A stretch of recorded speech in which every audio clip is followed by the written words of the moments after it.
இந்த வருடம் தொடங்கின காலத்துல இருந்து நிறைய சம்பவங்கள் நடக்குது. கத்தி குத்து சம்பவங்கள் நிறைய பதிவாயிட்டுது. உதாரணத்துக்கு பார்க்க போனோம்னா ஆஸ்திரேலியால நிறைய நடந்தது, அதுக்கப்புறம் ஆஸ்திரேலியா சிட்னில நடந்தது, அதுக்கப்புறம் கனடால நடந்தது, கனடா டொரண்டோல நடந்தது. இப்ப அதே மாதிரி ஒரு சம்பவம் பிரித்தானியாலையும் நடந்திருக்குது. ஸோ அது என்ன நடந்தது, அது எதுக்காக நடந்தது என்ற முழு விவரமும் இப்ப வெளியிட்டு இருக்காங்க. ஸோ அதை பத்தி தான் இந்த வீடியோல பார்க்க போறோம். ஸோ வாங்க வீடியோக்குள்ள போகலாம்.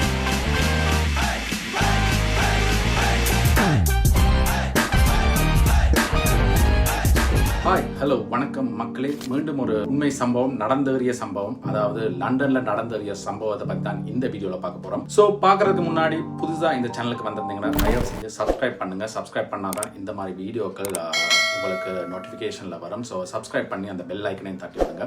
ஸோ தாமதிக்காம வீடியோக்குள்ள போகலாம். ஸோ பிரித்தானியாவில் ஹெய்னாட் என்ற பகுதியில் ஒரு கத்தி குத்து சம்பவத்தில் ஒரு டீனேஜர் உயர்ந்தார். ஸோ பொதுமக்கள் மீது தாக்குதல் நடத்திய சந்தேக நபர் இப்போது கைது செய்யப்பட்டுள்ளதாக செய்திகள் வெளிவந்துள்ளது. அதாவது வடகிழக்கு லண்டன்ல ஹெய்னாட் பகுதியில் இன்று காலை, அதாவது 30ஆம் தேதி காலை ஒரு அதிர்ச்சியூட்டும் சம்பவம் அரங்கேறியுள்ளது.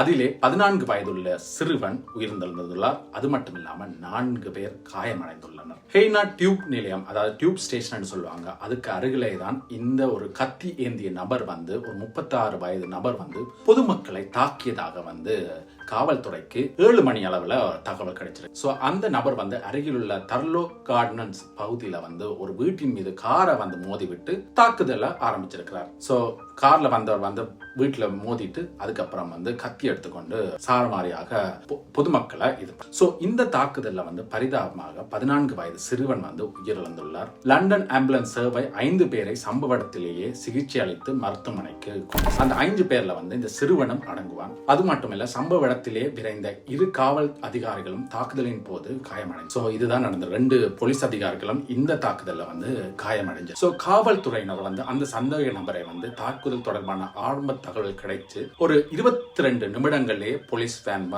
அவரை கைது செய்திருக்காங்க.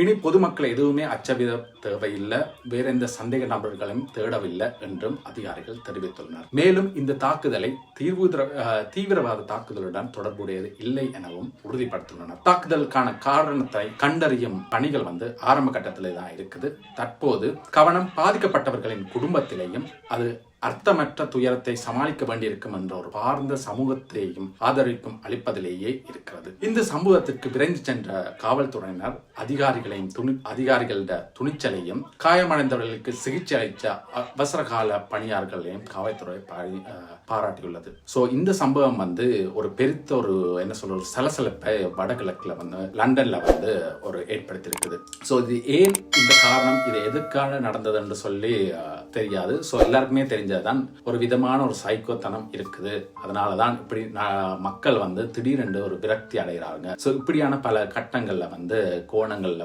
விசாரிக்கப்படுது. பட் எதுவுமே தீவிரவாத தாக்குதலுக்கு எதுவுமே இஷ்யூ இல்லைன்னு சொல்லி அவங்க முடிச்சிருக்காங்க. சோ முடிச்சது மட்டும் இல்ல, இப்ப பாருங்க, ஒரு 14 வயசு சிறுவனுக்கு இந்த கதி ஏற்பட்டிருக்குது. அந்த சிறுவன் காலையில எழுந்திருக்கும் போது கடைசி வரைக்கும் யோசிக்க போறது இல்ல, இப்படி தனக்கு இந்த வாழ்நாள் இப்படி முடிய போதுன்னு சொல்லி நினைச்சு கொள்றது இல்ல.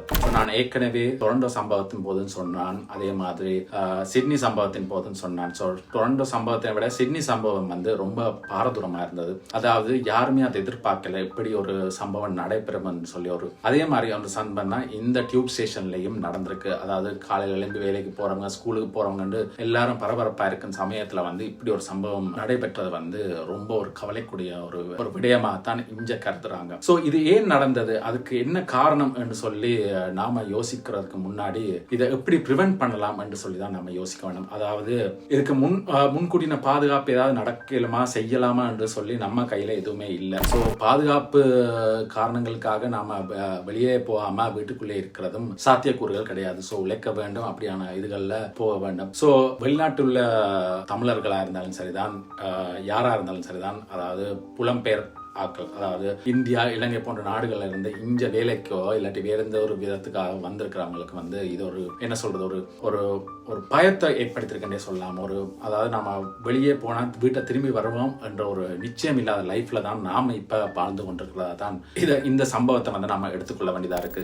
ஸோ எல்லாரோடையும் அன்பு செலுத்துங்க. ஸோ நான் என்ன பர்சனலா இதை என்ன சொல்றதுன்னு தெரியல, பட் எல்லாரோடையும் அன்பு செலுத்துங்க. நிச்சயம் இல்லாத வாழ்க்கை தான் நாம வாழ்ந்து கொண்டிருக்கோம்.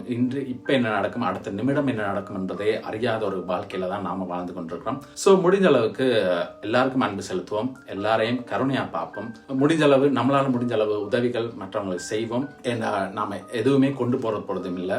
ஸோ அதுதான் இந்த விடயத்துல நான் எடுத்துக்கொண்ட படிப்பினை. ஸோ இந்த சம்பவத்துல நான் கூறியதை வச்சுக்கொண்டு நீங்க எடுத்துக்கொண்ட என்ன படிப்பினைன்னு சொல்லி கமெண்ட் செக்ஷன்ல போடுங்க. அதையும் நானும் தெரிஞ்சு கொள்வோம். அது மட்டும் இல்லாம மற்றவர்களும் தெரிஞ்சு கொள்ளட்டும். அதுதான் என்னுடைய ஒரு விருப்பாக சொல்லலாம். இதை பத்தி நீங்க என்ன நினைக்கிறீங்கன்னு சொல்லி கமெண்ட் செக்ஷன்ல போடுங்க.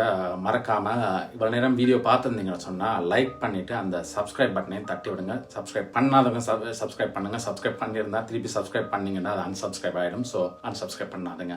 இப்படியான கரண்ட் அஃபேர்ஸ் இந்த வீடியோல நான் தினமும் அதை வெளியிட்டு கொண்டு தான் இருப்பேன். ஸோ இது எல்லாமே உங்களுக்கு ஒரு இன்ஃபர்மேட்டிவாக இருக்கும். அது மட்டும் இல்ல, இந்த ஃபேஸ்புக் இன்ஸ்டாகிராம் பேஜ்களை ஃபாலோ பண்ணுங்க.